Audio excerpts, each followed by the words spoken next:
ಎಲ್ಲರಿಗೂ ನಮಸ್ಕಾರ. Welcome back to my channel. ಇವತ್ತಿನ ರೆಸಿಪಿ ಬಂದ್ಬಿಟ್ಟು ನಾನು ಸೇಮ್ ನೋಡೋಕ್ಕೇ ಬರ್ಗರ್ ಥರ ಕಾಣಿಸ್ತಾ ಇದೆಯಲ್ವಾ, ಇದು ಬರ್ಗರ್ ಅಲ್ಲ. ಸಿಂಪಲಾಗಿ ನಾವು ಎರಡು ಐಟಮ್ ಬಳಸಿ ಹೇಗೆ ನಾವು ಈವ್ನಿಂಗ್ ಸ್ನ್ಯಾಕ್ಸ್ ಮಾಡೋದು ಅಂತ ನೋಡ್ಕೊಂಡು ಬರೋಣ. ತುಂಬ ಟೇಸ್ಟಿಯಾಗಿ ರುಚಿಯಾಗಿ ಕೂಡ ಇರುತ್ತೆ. ಬನ್ನಿ ಹಾಗಾದರೆ ಹೇಗೆ ಮಾಡೋದು ಅಂತ ನೋಡ್ಕೊಂಡು ಬರೋಣ. ಇಲ್ಲಿ ನಾನು ಒಂದು ಬಟ್ಲಷ್ಟು ಸಣ್ಣ ರವೆ ತೊಗೊಂಡಿದ್ದೀನಿ. ನಂತರ ಒಂದು ಬಟ್ಲಷ್ಟು ಮೊಸರು ತೊಗೊಂಡಿದ್ದೀನಿ. ಅದೇ ಮೊಸರಿಗೆ ಸ್ವಲ್ಪ ಅದೇ ಬಟ್ಲಿಗೆ ನೀರು ಹಾಕ್ಕೊತಾ ಇದ್ದೀನಿ. ನೀರು ಹಾಕ್ಕೊಂಡು ಚೆನ್ನಾಗಿ ಮೊಸರು ಮತ್ತು ರವೆನ ಚೆನ್ನಾಗಿ ಮಿಕ್ಸ್ ಮಾಡ್ಕೊಬೇಕು. ಇದನ್ನ ಚೆನ್ನಾಗಿ ಈ ರೀತಿ ಮಿಕ್ಸ್ ಮಾಡ್ಕೊಬೇಕು. ನೋಡಿ, ಈ ರೀತಿ ಚೆನ್ನಾಗಿ ಮಿಕ್ಸ್ ಮಾಡಿಕೊಂಡ್ರೆ ಆವಾಗ ಚೆನ್ನಾಗಿ ಪರ್ಫೆಕ್ಟಾಗಿ ನೆನೆಯುತ್ತೆ ರವೆ. ನಂತರ ನಾನು ಇದಕ್ಕೆ 1 ಟೇಬಲ್ ಸ್ಪೂನಷ್ಟು ಕಡಲೆ ಹಿಟ್ಟು ಹಾಕ್ಕೊತಾ ಇದ್ದೀನಿ. ನಂತರ ಅದಕ್ಕೆ ಸ್ವಲ್ಪ ಈರುಳ್ಳಿನ ಸಣ್ಣದಾಗಿ ಹಚ್ಚಿಟ್ಕೊಂಡಿರೋ ಈರುಳ್ಳಿನ ಕೂಡ ಇಲ್ಲಿ ಹಾಕ್ಕೊತಾ ಇದ್ದೀನಿ. ಒಂದೇ ಒಂದು ಮೀಡಿಯಮ್ ಸೈಜು. ನಂತರ ಸ್ವಲ್ಪ ಕೊತ್ತಂಬರಿ ಸೊಪ್ಪು ಕೂಡ ಹಾಕ್ಕೊಂಡು ಚೆನ್ನಾಗಿನ ಮಿಕ್ಸ್ ಮಾಡ್ಕೊಳ್ಳೋಣ. ನೋಡಿ, ಈ ರೀತಿ ಮಿಕ್ಸ್ ಮಾಡ್ಕೊಬೇಕು. ನಂತರ ನಾನು ಇದಕ್ಕೆ ಒಂದು 1/4 ಟೇಬಲ್ ಸ್ಪೂನಷ್ಟು ಚಿಲ್ಲಿ ಪುಡಿ ಮತ್ತು ಒಂದು ಸ್ವಲ್ಪ ಗರಂ ಮಸಾಲನ ಹಾಕ್ಕೊತಾ ಇದ್ದೀನಿ. ಗರಂ ಮಸಾಲ ಸ್ವಲ್ಪ, ನಂತರ ಜೀರಿಗೆ ಸ್ವಲ್ಪ, ಅಜ್ವೈನ್ ಕೂಡ ಹಾಕ್ಕೊತಾ ಇದ್ದೀನಿ. ನೀವಿದ್ದರೆ ಹಾಕ್ಕೊಳ್ಳಿ ಅಜ್ವೈನು, ಇಲ್ಲಾಂದರೆ ಬೇಡ. ಮತ್ತು ಆ ಫ್ಲೇವರು ಇಷ್ಟ ಆಗಿಲ್ಲ ಅಂತಂದರೆ ಸ್ಕಿಪ್ ಮಾಡಿ. ನಂತರ ನಾನು ಇದಕ್ಕೆ ಸ್ವಲ್ಪ ನೀರು ಹಾಕ್ಕೊತಾ ಇದ್ದೀನಿ. ನೀರು ಹಾಕ್ಕೊಂಡು ಚೆನ್ನಾಗಿನ ಮಿಕ್ಸ್ ಮಾಡ್ಕೊಳ್ಳೋಣ. ನೀರನ್ನ ಒಂದೊಂದು ಸ್ವಲ್ಪನೇ ಹಾಕ್ಕೊಂಡು ಮಿಕ್ಸ್ ಮಾಡ್ಕೊಳ್ಳಿ, ಯಾಕೆಂದರೆ ಜಾಸ್ತಿ ತೆಳ್ಳಗೋಗ್ಬಿಟ್ರೆ ಚೆನ್ನಾಗಿ ಬರಲ್ಲ ಅನ್ನೋಕ್ಕೋಸ್ಕರ. ನೋಡಿ, ಮತ್ತೆ ನಾನು ಇನ್ನೂ ಸ್ವಲ್ಪ ನೀರು ಹಾಕ್ಕೊತಾ ಇದ್ದೀನಿ. ನೀರು ಹಾಕ್ಕೊಂಡು ಕರೆಕ್ಟಾಗಿಂದ ಮಿಕ್ಸ್ ಮಾಡ್ಕೊಬೇಕು. ನೋಡಿ, ಈ ರೀತಿ ಚೆನ್ನಾಗಿಂದ ಮಿಕ್ಸ್ ಮಾಡಿ ಇಟ್ಕೊಂಡಿದ್ದೀನಿ. ಈ ರೀತಿ ಬರಬೇಕು. ನಿಮಗೆ ಜಾಸ್ತಿ ಗಟ್ಟಿ ಅನಿಸಿದ್ರೆ ಇನ್ನೂ ಸ್ವಲ್ಪ ನೀರು ಹಾಕ್ಕೊಳ್ಳಿ ನೀವು. ನೋಡಿ, ಇದು ಕರೆಕ್ಟಾಗಿದೆ ಅಂತ ಅಂದ್ಕೊಂಡಿದ್ದೀನಿ. ಇದಕ್ಕೆ ನಾನು ಸ್ವಲ್ಪ ರುಚಿಗೆ ತಕ್ಕಷ್ಟು ಉಪ್ಪು ಹಾಕ್ಕೊತಾ ಇದ್ದೀನಿ. ಉಪ್ಪು ಹಾಕಿ ಇದನ್ನ ಚೆನ್ನಾಗಿಂದ ಮಿಕ್ಸ್ ಮಾಡ್ಕೊಳ್ಳೋಣ. ನೋಡಿ, ಇದು ಕರೆಕ್ಟಾಗಿ ಮಿಕ್ಸ್ ಆಗಿದೆ. ಇವಾಗ ಇದನ್ನ ಒಂದು 10 ನಿಮಿಷ ಮುಚ್ಚಿಡೋಣ. ಏಕೆಂದರೆ ಆ ಮಸಾಲೆ ಎಲ್ಲ ಚೆನ್ನಾಗಿ ಅದ್ರ ಒಳಗಡೆ ನೆಂದರೆ ತುಂಬ ಟೇಸ್ಟಿಯಾಗಿರುತ್ತೆ ಅನ್ನೋಕ್ಕೋಸ್ಕರ ಅಷ್ಟೇ. ಇದು ನೋಡಿ, ಇವಾಗ 10 ನಿಮಿಷ ಆಗಿದೆ. ಇವಾಗ ಇದನ್ನು ಇನ್ನೊಂದ್ಸಲ ನಾನು ಮಿಕ್ಸ್ ಮಾಡ್ಕೊತೀನಿ. ಕರೆಕ್ಟಾಗಿದೆ ಇವಾಗ. ಜಾಸ್ತಿ ಗಟ್ಟಿನೂ ಇಲ್ಲ, ಜಾಸ್ತಿನೂ ತೆಳುವೂ ಇಲ್ಲ. ಇದು ಇನ್ನೊಂದು ಸತಿ ನಾವು ಚೆನ್ನಾಗಿದ್ದನ್ನ ಮಿಕ್ಸ್ ಮಾಡ್ಕೊಳ್ಳೋಣ. ನಾನು ಇವಾಗ ಇದಕ್ಕೆ ಒಂದು ಪ್ಯಾನ್ಗೆ ಎಣ್ಣೆ ಕಾಯಕ್ಕೆ ಇಟ್ಟಿದ್ದೆ. ಎಣ್ಣೆ ಕಾದಿರೋದಕ್ಕೆ ಇವಾಗ ನಾನು ಒಂದೊಂದು ಸ್ವಲ್ಪನೇ ಎಣ್ಣೆ ಒಳಗಡೆ ಬಿಟ್ಕೊತಾ ಇದ್ದೀನಿ.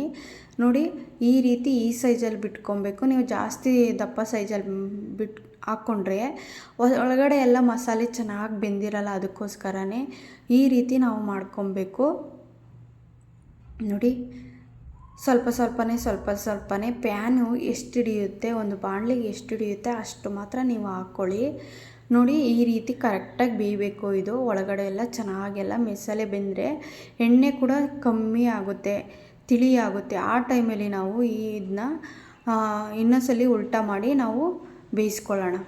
ಒಂದು ಸೈಡ್ ಉಲ್ಟಾ ಮಾಡ್ಕೊಂಡು ಬೇಯಿಸ್ಕೊಂಡಿದ್ದೀವಿ, ಇನ್ನೊಂದು ಸೈಡು ಉಲ್ಟಾ ಮಾಡಿ ನಾವು ಬೇಯಿಸ್ಕೊಬೇಕು. ಇದನ್ನ ಎಲ್ಲವನ್ನೂ ಈ ರೀತಿ ಉಲ್ಟಾ ಮಾಡ್ಕೊಂಡು ಚೆನ್ನಾಗಿನ್ನ ಕ್ರಿಸ್ಪಿಯಾಗಿ ಬೇಯಿಸ್ಕೊಬೇಕು. ಅವಾಗೇ ಒಳಗಡೆ ಎಲ್ಲ ಚೆನ್ನಾಗಿ ಬೆಂದಿದ್ರೆ ತಿನ್ನುವಾಗ ತುಂಬ ಟೇಸ್ಟಿಯಾಗಿರುತ್ತೆ.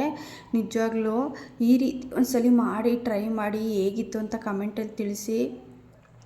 ಒಂದ್ಸಲಿ ಟ್ರೈ ಮಾಡಿ ಹೇಗಿತ್ತು ಅಂತ ಹೇಳಿ. ನೀವು ಹೇಳಿದ್ರೇ ನನಗೆ ಏನು ಮಾಡಿದ್ದೀನಿ ಅಂತ ನಮ್ಗೆ ಗೊತ್ತಾಗೋದು. ಕಮೆಂಟ್ ಮಾಡಿ, ಲೈಕ್ ಮಾಡಿ. ಲೈಕು ಮಾಡಲ್ಲ, ಕಮೆಂಟು ಮಾಡಲ್ಲ ಅಂತ ಹೇಳ್ತೀರಾ. ಅಟ್ಲೀಸ್ಟ್ ಇವಾಗ ಯೂಟ್ಯೂಬ್ ಸ್ಟಾರ್ಟ್ ಮಾಡಿರೋರಿಗೆ ಸ್ವಲ್ಪ ಸಪೋರ್ಟ್ ಮಾಡಿನೋ ಅಂತ ಅಂದ್ಕೊಂಡು ಕೇಳ್ಕೊತೀನಿ. ನೋಡಿ, ಎಲ್ಲವನ್ನೂ ಮಾಡ್ಕೊಂಡು ಈ ಥರ ಎತ್ತಿಟ್ಕೊಂಡಿದ್ದೀನಿ. ನೋಡಿ, ಎಷ್ಟು ಕ್ರಿಸ್ಪಿಯಾಗಿ ಕಾಣಿಸ್ತಾ ಇದೆ ಅಂತ. ನಾನು ಮತ್ತೆ ಉಳಿದಿರೋಂಥದ್ದನ್ನೆಲ್ಲ ಇಲ್ಲೇ ಹಾಕ್ಕೊಂಡು ಚೆನ್ನಾಗಿನ್ನ ಬೇಯಿಸ್ಕೊತಾ ಇದ್ದೀನಿ.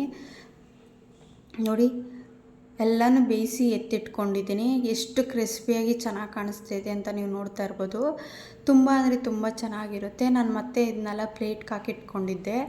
ನಾನು ಇಲ್ಲಿ 2 ಬ್ರೆಡ್ಡು ಲೇಸಸ್ನ ತೊಗೊಂಡಿದ್ದೀನಿ. ನಾನು 4 ಬ್ರೆಡ್ ಲೇಸಸ್ನ ತೊಗೊಂಡಿದ್ದೆ. ಅದಕ್ಕೆ ಇಲ್ಲಿ ಸ್ವಲ್ಪ ಚೀಸ್ನ ಹಾಕ್ಕೊತಾ ಇದ್ದೀನಿ. ಚೀಸ್ ಇದ್ದರೆ ಹಾಕ್ಕೊಳ್ಳಿ, ಇಲ್ಲಾಂದರೆ ಸ್ಕಿಪ್ ಮಾಡಿ. ಚೀಸ್ ಹಾಕ್ಕೊಟ್ರೆ ಮಕ್ಕಳು ಎಲ್ಲ ತುಂಬ ಇಷ್ಟಪಟ್ಟು ತಿಂತಾರೆ. ಅಮ್ಮ ಮತ್ತೆ ಕೊಡಿ ಅಂತ ಕೇಳ್ತಾನೆ ಇರ್ತಾರೆ. ಅದಕ್ಕೋಸ್ಕರನೇ ಚೀಸ್ ಬಳಸಿ ಹಾಕಿದ್ರೆ ತುಂಬ ಇಷ್ಟ ಆಗುತ್ತೆ ಎಲ್ಲರಿಗೂ. ನಂತರ ನಾನು 2 ಬ್ರೆಡ್ ಲೇಸಸ್ಗೆ ಹಾಕಿ ಇಟ್ಕೊಂಡಿದ್ದೆ. ಅದನ್ನು ಇವಾಗ ನಾವು ಮಾಡಿಟ್ಕೊಂಡಿದ್ವಲ್ಲ ಸ್ನ್ಯಾಕ್ಸು, ಅದನ್ನ ಕೂಡ ಇಲ್ಲಿ ಹಾಕ್ಕೊಂಡು ಸ್ಟಫಿಂಗ್ ಮಾಡ್ಕೊತಾ ಇದ್ದೀನಿ. ನೀವು ನೋಡ್ತಿರ್ಬೋದು ಎಷ್ಟು ಚೆನ್ನಾಗಿ ಕಾಣಿಸ್ತಾ ಇದೆ ಅಂತ.